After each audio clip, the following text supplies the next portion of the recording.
दोस्तों, आज की कहानी बहुत ही सुंदर कहानी है। ज़िंदगी में हमें आसपास के लोगों से कैसे अलर्ट रहना है, बहुत बढ़िया सीख सिखाती है। इसके लिए आप इस कहानी को पूरा अवश्य सुनें। कहानी सांप और कौआ, हिंदी में।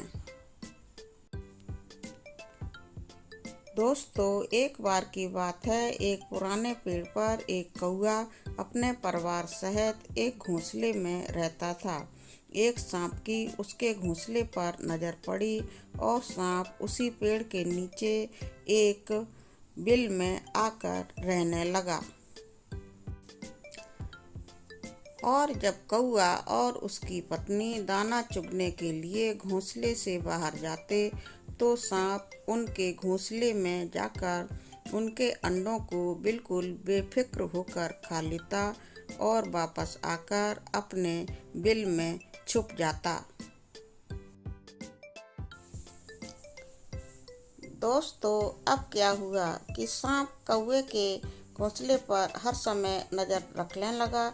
जब भी कौवा बाहर जाता, सांप उनके घोंसले में जाकर उनके अंडे हमेशा ही खा लिया करता। कौवा और उसकी पत्नी अपने अंडों को ना पाकर बहुत परेशान हो गए, लेकिन बेचारे पता नहीं कर पाए कि उनके अंडों को इतनी बेरहमी से कौन खा जाता है। इसलिए उन्होंने अपना घोंसला पेड़ के ऊपरी हिस्से में छुपी जगह पर बना लिया और पहले वाले घोंसले को छोड़ दिया। अब सांप को अंडे नहीं मिल रहे थे, उसके भूखे रहने की नौबत आ गई थी। वह काफ़ी परेशान होकर कौवे और उसकी पत्नी पर नज़र रखने लगा।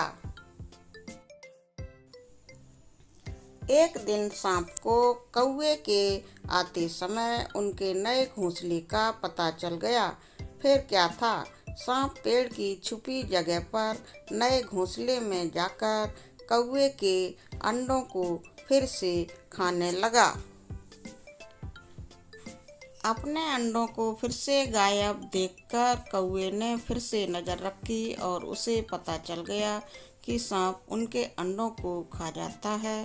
अब कौवे काफ़ी चिंतित हुए और उन्होंने सांप को मात देने की सोची। एक दिन कौवे का जोड़ा महल के ऊपर से गुजर रहा था। अचानक उसकी नज़र राजकुमारी के गहनों पर पड़ी। राजकुमारी उस समय अपने गहनों को फैलाकर बैठी हुई थी। कौवे ने उसके हार को अपनी चोंच में उठा लिया।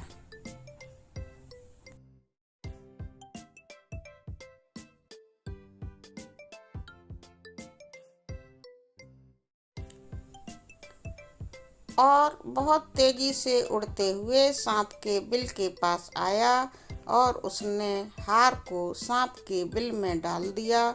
उधर राजकुमारी के चिल्लाने पर राजा के सिपाही कौवे के पीछे पीछे आए और हार को सांप के बिल में से निकालने के लिए उन्होंने उसके बिल में हाथ डाला।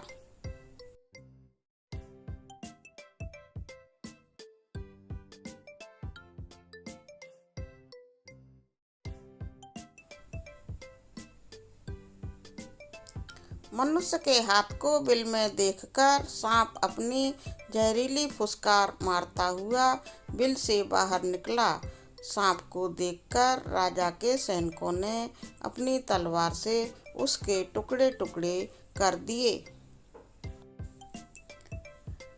अब कौवा अपनी पत्नी और बच्चों के साथ शांति से रहने लगा।